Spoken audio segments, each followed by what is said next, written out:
No, you have to hit the button. Okay. So we're live here. Hi. Hi. Hey. That's Shauna. Oh, how do you pronounce your last name? Hylenski. Hylenski. Yes. With an emphasis on the high. Hylenski. Or Hylenski. Hylenski. Hylenski. It's by marriage, so I've only had it for almost 20 years. Oh, that's hilarious. We'll discuss that. We will discuss that. So let's see. Checking connection. All right. We are live. Hello, people in Instagram Live, YouTube land. I'm Sharon Glassford from Smile Songs, and I'm here with Shauna Hylenski. Nice. I'm trying. I like the extra That's sort of the Jewish. Mm-hmm, I like. And that's Hylenski is what is that? It's Polish. Polish. So Polish, Jewish, Yeah. Polish. It's beautiful. Sure. Yeah.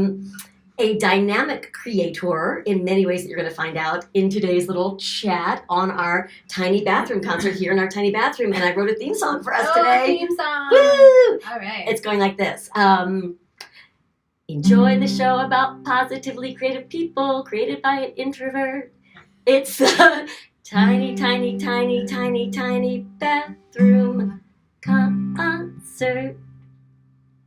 That was well done. I like it. Thank you. Created on demand. So welcome to our bathroom.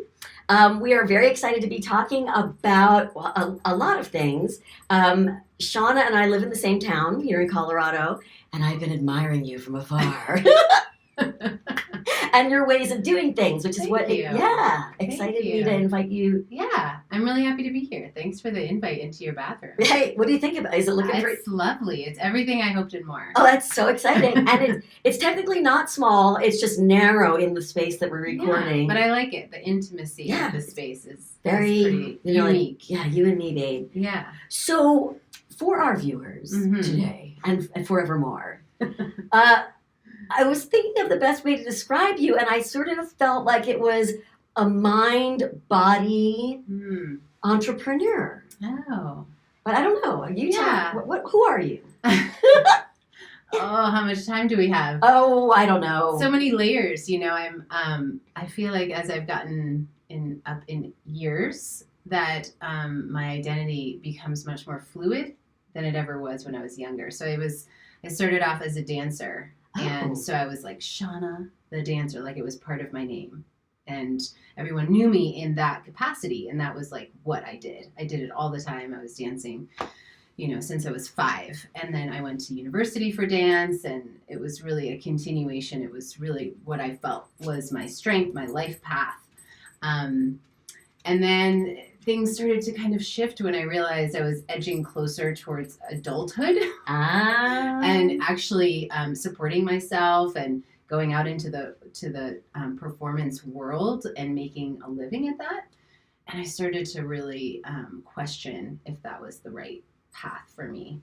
And so I started to play with the idea of working a little harder academically, and if I had that capacity, which I never felt like I had prior to that.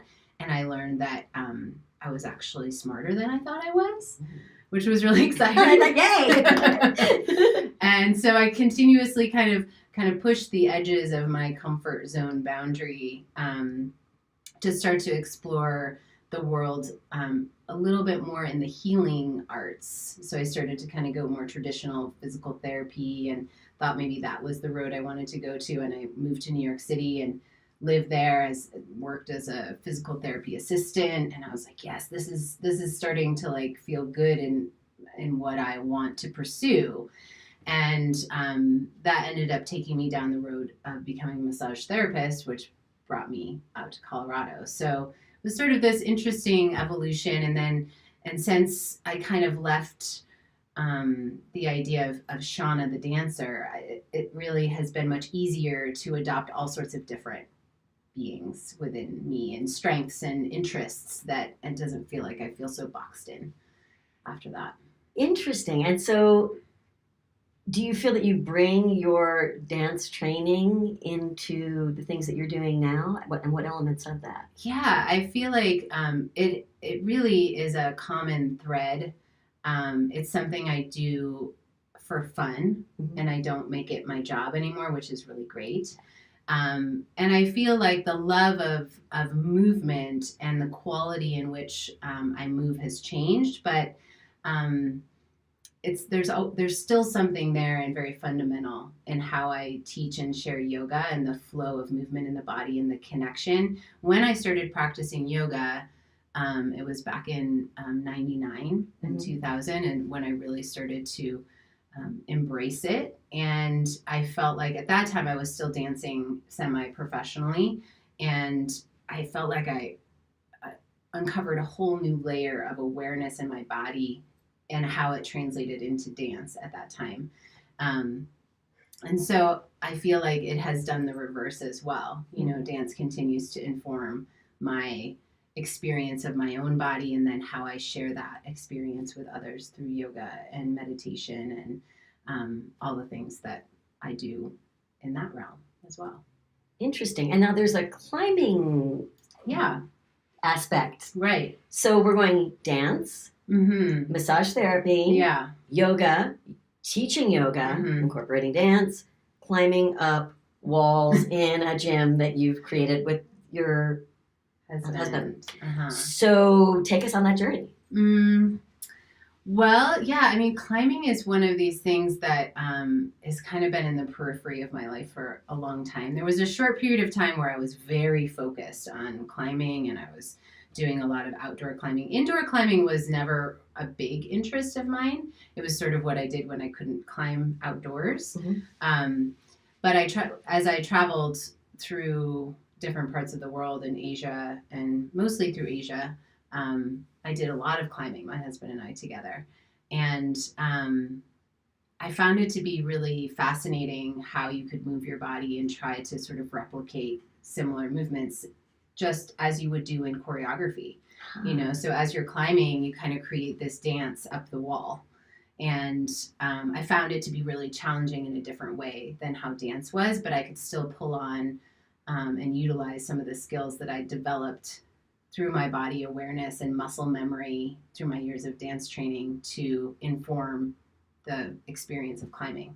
So climbing, like I said, has kind of been this thing that's kind of been important and then not really important and then important again. So now it's kind of coming back into our world as in the form of a business that we've opened this climbing gym here in Longmont, which is really exciting because we haven't had a climbing gym here before. So we've always wanted to do that in this community specifically. We moved to Longmont in 1999, and we fell in love with this town, and we've loved it really religiously ever since. We stepped away and we kind of had our time overseas expat living, which was really amazing. But we just kind of like checking in on Longmont, like, how's Longmont doing? And we always had the intention to come back. So, so we're excited to be the ones to open this gym because we are so dedicated to this community, and it feels like a really important thing to not just kind of be people from other places that happen to come into Longmont and see that it was a really great opportunity to open a gym. It's like we have, you know, we were part of Longmont before Longmont was cool. Yeah, and which is cool. So it's sort of like you're even cooler. Yeah. But you're so cool, you're not going to say that. You're just like, I had this question for you, which I was listening to, like how all these things seem to flow into each other. And we'll definitely talk about you're living in South Korea. I would love to talk about that a little later. But I was thinking about it sonically. And I wanted to run something by you and then we'll continue the conversation. Yeah. So I had this thought. Pulling out my fiddle because, you know, in the tiny bathroom concerts, this fiddle was in the sink. It was perfectly balanced in there. Isn't that incredible? Yeah. Which is very not how my life normally goes. It's just what brings me to this thought. So I want to ask you, which one of these kinds of sounds describes the story of how you've moved from one thing to the next? Okay. Okay, so this is one. Okay.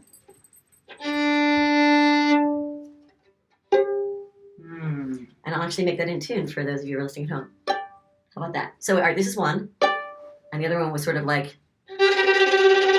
And the other one was... Oh, could we combine 2 and 3? Yes. Yes. Because I feel like there were elements where sometimes it was like, bing. Yeah. And then other times it was like this well thought out progression towards something. Yep. And other times it just sort of appeared. Interesting. Well, let's talk about, I guess, the blink first. Yeah. And then we'll talk about the okay. That's my deep journalistic yes. So let's talk about the blink and discoveries that sort of surprised you and came out of the blue. What were some examples Yeah, of well, it? I think, the idea of living overseas, there was kind of some blink moments there. Uh-huh.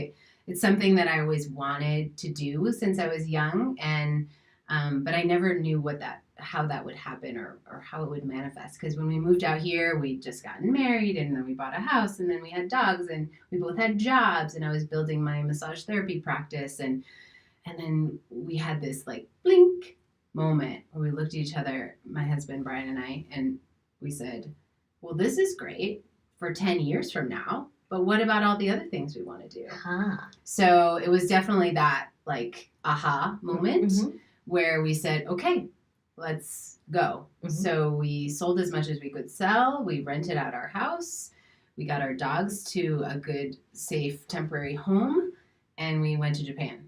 We didn't know Japanese. Wow. We didn't know. Either one of us had never been to Japan before. Uh-huh. So we had gotten jobs teaching English at these sort of after-school academy type places. And it was, wow, so different. I mean, I had traveled a lot as a child through Europe with my parents and across the country. I've been a traveler, but Japan was, wow, it was really, really different. And so I felt lots of culture shock, but also really loved the like everyday discovery that as an expat you get to have because you're there for longer. Mm-hmm. And the traveling and the meeting people and the experience of being in another country and the foods and the cooking and the like managing day-to-day life Mm-hmm. with a job in another place had some really blinky moments. And back to your point of not wanting to be identified as Shauna the dancer, if you go to the other end of the world, pretty much I don't think anyone was like, oh, hi, you must be Shauna the dancer from... No. Yeah. No, but I actually danced while I was there. Oh, there you go. Yeah, so I found this sweet little community, this little cafe that happened to have a dance studio on the top. So I did kind of work my way into the dance world. I actually started teaching yoga for the first time in Japan because there was no yoga.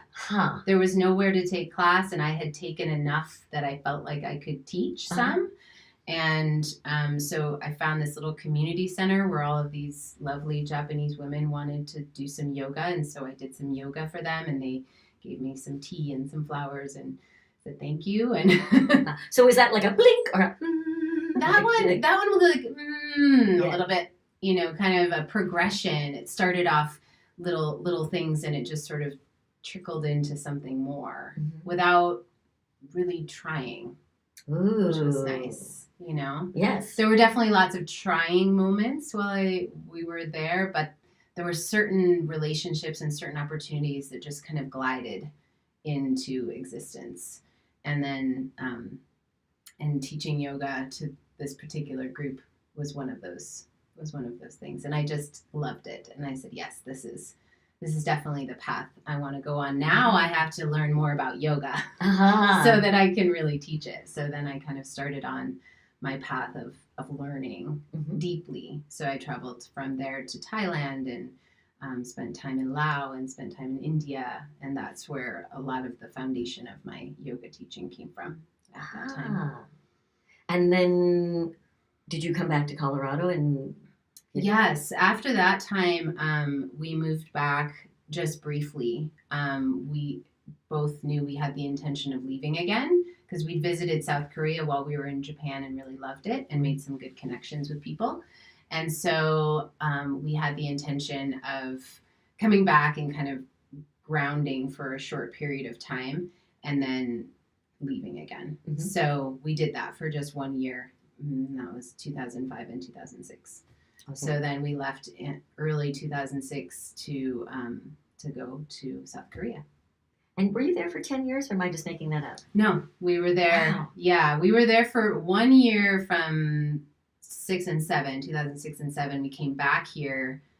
We had some issues with our visa, so we came back here for a year, and then we left again. And that was like a 7-year stretch or 8-year stretch. So it kind of combined between the two. And in that time, our daughter, Hannah, was born. She was actually born we'd only been in the country for maybe 3 months. Oh, wow. And then we realized that we were going to have a baby in South Korea, not just like live carefree expat lifestyle, Yeah, right. like have a family. And as scary as that was, it was also really wonderful and exciting. This is leading me to my theory that I'd like to throw out, that you are the least neurotic person I know. I've been thinking about this.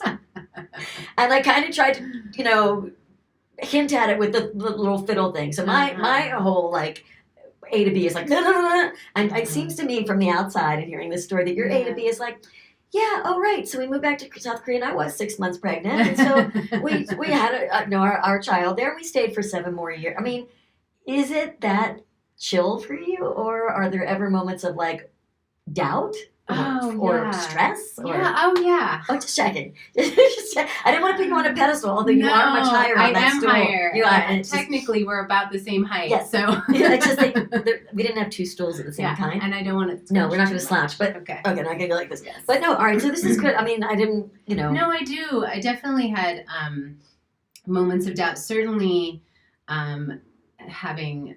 realizing we were going to have a baby in South Korea, there was like a short period of doubt, but then you just sort of say, well, okay.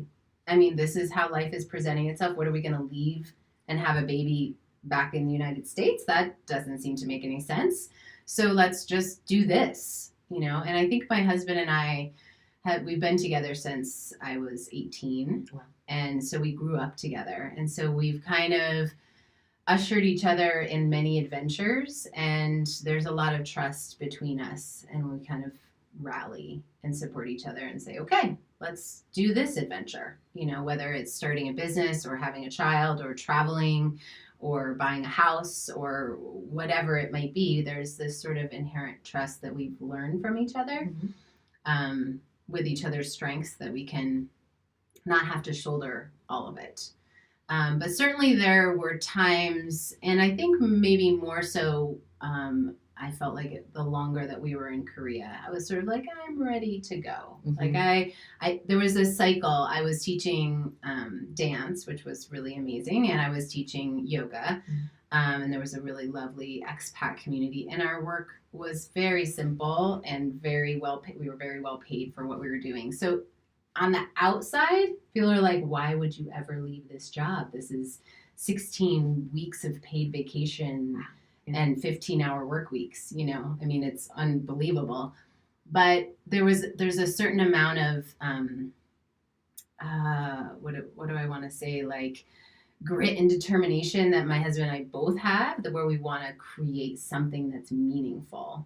And we kind of had reached our limit where we were. I had helped to manifest a really beautiful yoga community, but there were limitations to what I could do. And he started a nonprofit to support the climbing community out there. But there were limitations because we were expats. We couldn't really do all the things we wanted to do. And so we kind of took all of that energy and we just kind of bottled it up and then like brought it back to the United States with us. And since then it's sort of yoga studio, climbing gym, It's like, here we are. We learned, so it's almost like you did your apprenticeship or your training. Yeah. And then you're like, okay, we figured this out. We're bringing it home. Right. And there's still been so much that we're figuring out. My husband started this outdoor gear distribution company with our main product coming from South Korea.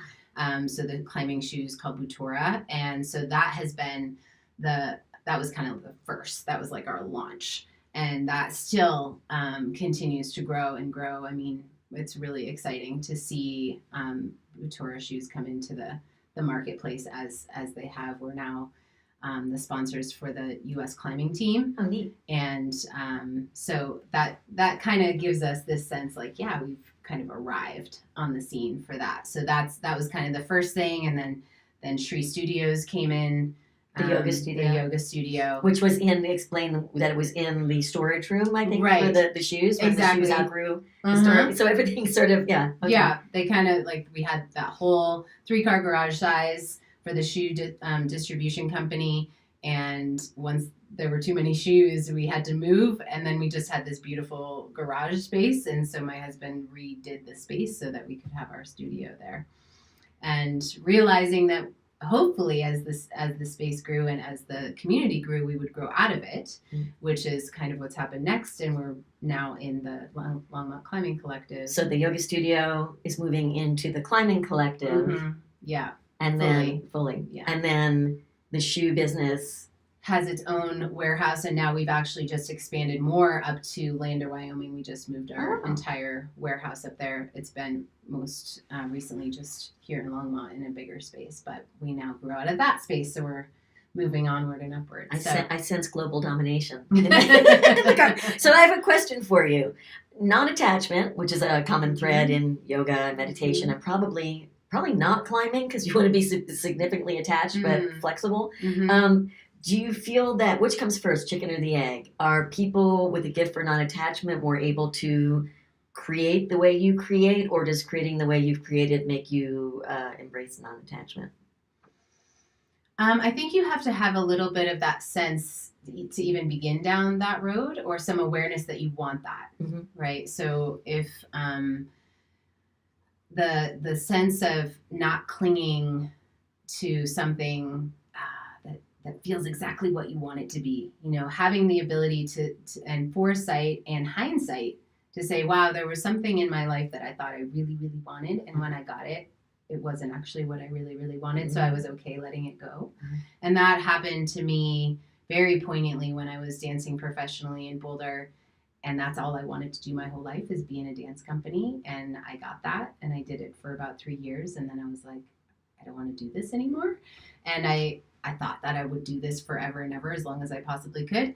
So that letting go and kind of stepping into the unknown was a really scary and wonderful lesson about what can potentially grow when we don't cling on to identity or possessions or thoughts about who we should be or what we should be doing, because then the scope expands. But I think you have to have some realization that either, like I said, you want it, or you have a little bit of that in you, and you just need a little bit of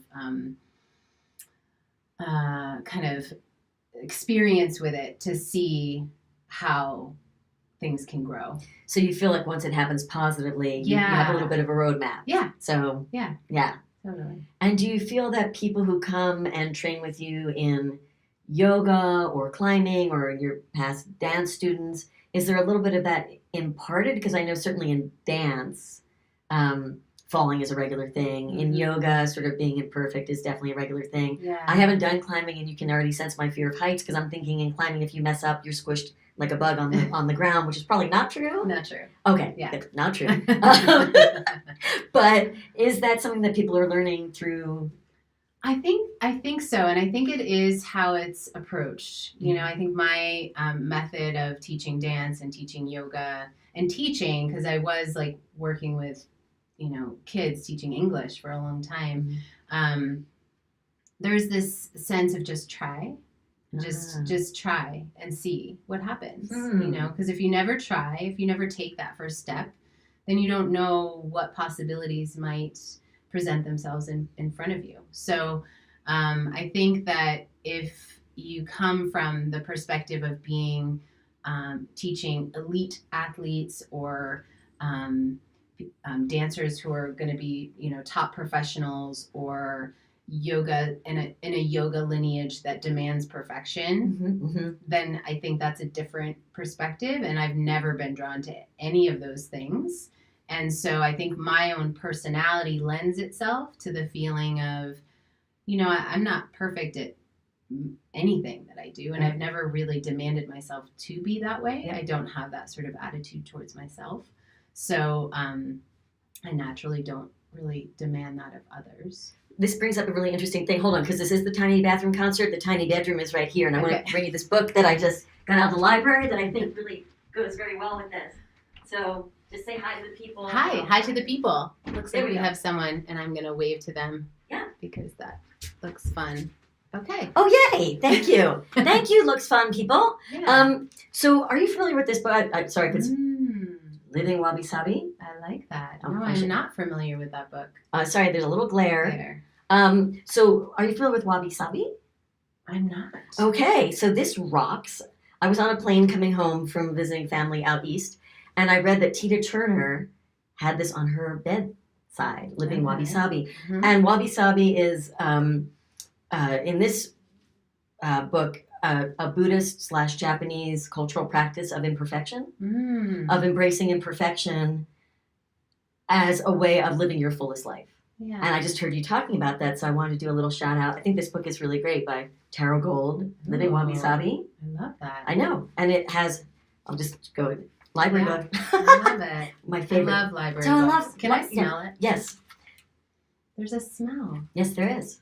to library. I love library books. Okay. And so I'm sorry, now stop we're going to sniffing your digress. books. But this one has, before there was the digital checkout, this had Yeah. where, your name would be written I in by a love that. librarian. Yeah. But beautiful illustrations. Are totally digressing. But No, I'm gonna look into that. I like that. the true beauty of your life. And I think what you're talking about is so helpful because the minute that you stop being obsessed with being perfect, there's so much more space to do things. Yeah. Like shoot a show in your bathroom with a little doggy who's making a little jingle with her collar down there. And also to achieve, I think, happiness? Or do you find these two things to be Yeah, I definitely do. I think that the experiences that I've had in my life would not have been possible if I had demanded a certain level of perfection or needing to attain a certain level. I did kind of play around with that. There were times before I really started teaching yoga more and more where I felt like, well, who am I to do this? Interesting. Who am I to offer these teachings to others with any sort of qualification? So I was constantly in search of more training. I was like a training junkie. Uh-huh. I was just one more training and then I'll be enough. Ooh. And it was actually my husband who really helped me see that clearly when you have someone in your life that can hold a mirror up and say, listen, you're actually enough right now. And you just have to have confidence that you are. And so I had that opportunity to really step into my truth as a teacher and also be okay with not knowing everything. Right? And saying, you know what, that's a really great question. And I don't know the answer right now. And I'm really curious to look that up. And if you have any insights to share with me, I'd really love to hear that. Yeah. And I feel like that particular experience has informed me as a parent too. Because so my daughter Hannah is now 11 and has been, she's just such an amazing child and always has been. We sometimes feel like we're cheating at parenthood. That's nice.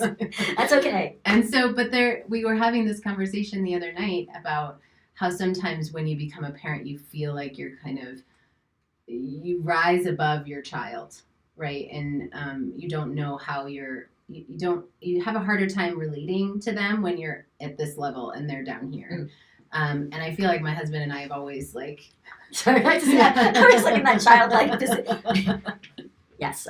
Yeah. Yes. Yes. Yeah, that's okay. I get it. So yeah, and I think my husband and I have always been very real with her, and sometimes she's more grown up than we are, and there's definitely been times where we've both made mistakes, and we've just said to her, you know what, that wasn't cool.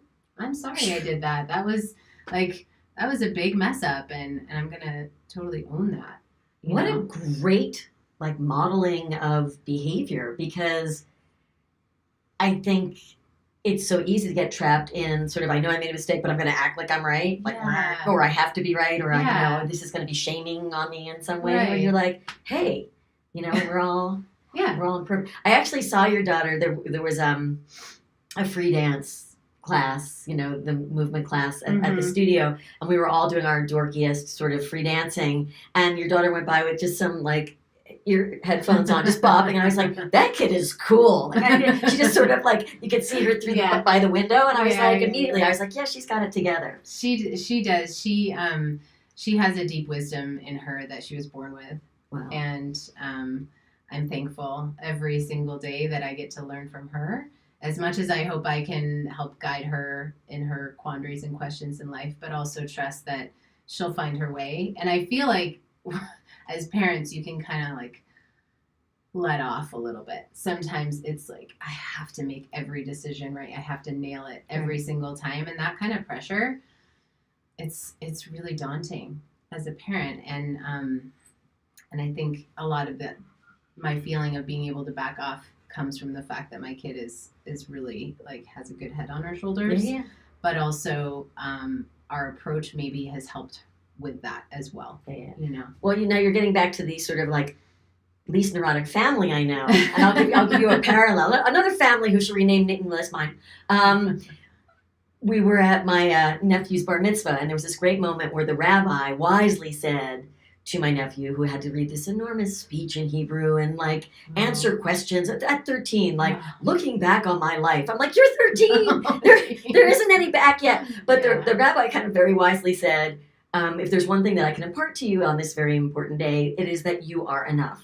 And I was like, wow, that's brilliant. And somebody in the congregation went, did you see what a good job he just did? And I was like, no, it's not. He's enough. It's not enough. But it's just funny. And it's the East Coast where I come from. I think there's a geographic sense to that too, about like the achieving and the climbing and I just thought, wow, I wish we could replay, like, Rabbi, could you like go back just 1 second and come back and really go, everyone, listen. Let that settle in. But there was too much fast-paced, like having to judge it one way or another, and he had to be the best little guy at whatever he was doing, and I was like, bummer. And in that thought process, I thought I would give you this. Thank you. Sure. So these are really fun eraser pencils. These are that I found at a store. I was going to use them for a photo shoot. I love it. But I thought it'd be really fun since they're both pencil and eraser. Oh, this is a pencil part? Well, it's shaped, it's shaped like a pencil, but it's really an eraser, so it's cosmic. It's like two things in one. What's something you'd like to write into your life for the next, I don't know, short time, lifetime, big time to come? Oh, right into my life. So I think the thing that I would most love to come into more is simplicity. Yeah. I spelled that right? I think I spelled it right. And they're going to see it backwards. So sorry, I guess you really go like this. Oh, no, I thought I am incapable of doing that. Backwards. I'm doing it. Oh, no, that might be. Anyway, you get it. Simplicity. We're writing in simplicity. It came as a really clear vision for me over the summer. And that kind of guided me into this decision to bring these two Shri Studios locations into one location, because I was feeling this tug of war between my own home studio, which I was managing and running pretty much on my own, and then the Longmont Climbing Collective, where we had all of this support, and I was also managing the yoga program and had my fingers in things, but then I was constantly pulled away from them. And so we were on this 10-day camping trip up in Wyoming, and I said to Brian, this simplicity is what I want. Yeah. And I don't know what that's going to look like quite yet, but I know that has to be a guiding principle right now, because the complexity of what I'm trying to do is making me feel like I'm doing nothing well and nothing completely, and to this feeling of wanting to be fully present in whatever I'm engaging in. Yeah. And I wasn't able to do that.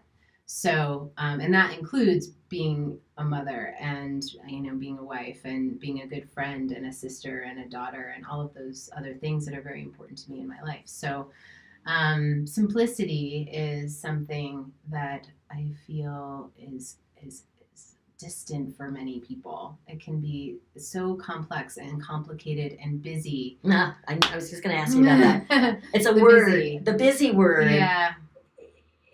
I think it's such a double-edged sword, because I think let's go back 20 years maybe, the idea of being busy was like kind of heroic. Yeah. I am so busy. Mm-hmm. And I think, I don't know if you feel this way as well, but now I'm at a place where I'm like, yeah, busy is not what I want to be. Mm-hmm. I want to be, I guess, simplicity or just unbusy or, not efficient even, just gently focused. Yeah. And yeah. Flowing, which again, I know. Yeah. It is. And I feel like it is a badge of honor that we kind of wear. And I noticed this most significantly when we first moved back here from living in Asia. Now, people in Korea are significantly busy, but as an expat, we were kind of in this bubble. We were like, we're not busy and we have lots of time and we travel and we do all these things. And then when I came back here, I kind of was still in that mode. I didn't really have a steady job. I was teaching yoga at a couple different places, and people would say, "Oh, well, how are you?" And I was like, "I'm good. I don't have a lot going on right now." And and people would be like, "Oh, I'm so busy." And I'm like, "Oh, well, should I be busy?" Yeah. It's just this feeling like you're not living your life fully if you're not filling it with all sorts of things at every moment of the day. Mm-hmm. And so I have visited busy very much so in the past 2 or so years. And I've realized that I certainly don't want to be busy all the time. Well, it's interesting the way you described it. I had the picture of somebody, like if you said to somebody, I'm eating, like, what are you doing? I'm eating all the time. Like, can't talk to you because I'm like, eating 50 pounds of chocolate a day. And and you'd be like, wow, is that really making you happy? Like, wouldn't you enjoy a little bit of chocolate and then maybe reading the Wabi Sabi book, But I think, it's just, it's a cultural. Yeah. Well, that leads me to the other part of this pencil question this is our pencil that's an eraser is, what would you like to erase? And it doesn't have to be anything. You could be in a perfect place where you don't want to get rid of it or but if you want to erase something. Erase something. Or smudge it or make it lighter. Or Yeah, I mean there are still moments of unfocus and not that I want laser focus, but just sometimes more clarity around the things that are important, and really creating the space and time for that. So kind of the feeling of overwhelm or frustration. And I feel that I'm very blessed to have a lot of the tools to deal with that. So the overwhelm and frustration often isn't long lasting. Yes. But I'd be happy to just be done with it all together. Yeah. Perfect clarity. Right? It's no small thing. No. With a little wabi-sabi thrown in. Exactly. And this magic pencil. Well, this is my other favorite tool. This is my... my daughter used to have one of those. Aren't they the best? Yay. They make the best. So this is like the perfect clarity thing. Perfect clarity. I love it. It's so good. I like that one. Yeah. I like it a little higher. Okay. Yeah. Oh. Perfect clarity. The sound of perfect clarity. Well, we should probably get ready to get set to get going here. Okay. Get ready to get set. I wonder if there's any other things you'd like to share with our audience about sort of positive, being a person of positive creativity. And I also wondered, what else was I wondering? I think that was really it. I think one of the things that I'd love to share is the idea that we all have something. We all have some creative juices flowing within us. I've met people that say, "Oh, I'm not a creative person." Ooh. Well, we all have creation within us, and so it's just your outlet that can be different than others. So when you sort of open up to that energy of creativity, and in our chakra system, we learn that is kind of in the center of our pelvis. And I think for a lot of people, that area of the body tends to be very tight and closed and tense. And so that sometimes is a really nice starting place when you start to open up that energy within you and just see where it might guide you. It's the energy of water as well. Okay. And so it can kind of carry you down. We have water. Yeah. See, okay. It can carry you down a lovely river or into an ocean or I'm just acting pond or a puddle or a glass or a glass that you can. Yeah. Yeah. So that I think that that's something that I think is important. It's important to realize that we all have something that we can creatively manifest, and not to kind of get stuck in the idea and some sort of mental construct that only certain people are creative. And so if anyone listening wants to sort of kickstart their creativity, is there something they can do to work with that chakra a little bit in a way that's hip rolls? Hip rolls. So just like standing and rolling your hips around. I'm always amazed when I teach this. Ooh. And people can kind of get stilted. Yeah. And I'm like, oh, yeah. So, I mean, just that alone can be a really nice way. Yeah. Join in, everybody. I feel free that we're in a bathroom that there's like, if there's like water flowing near us, yes. Yeah. So that movement starts to kind of stir the pot, so to speak. Stir the pot of creativity. Yeah. Well, Shauna, thank you so much for visiting us. Thank you for inviting me. Yeah. It's lovely to be here. Yeah, and tune in. We're going to have another Tiny Bathroom concert coming up soon. If you'd like to be on the Tiny Bathroom concert, I think there's a way we can do it remotely. Yeah. If you're not here in Colorado. Yeah. Oh, we should certainly do that. Yeah. So just write in and let us know. And want to wave back to everyone who's waved to us. And thank you all for listening. I'm Sharon Glassman of Smile Songs. We will see you shortly. Who are you calling shortly? Thank you. Bye. Bye. Bye. We don't know how to turn you off. Hold on. Oh,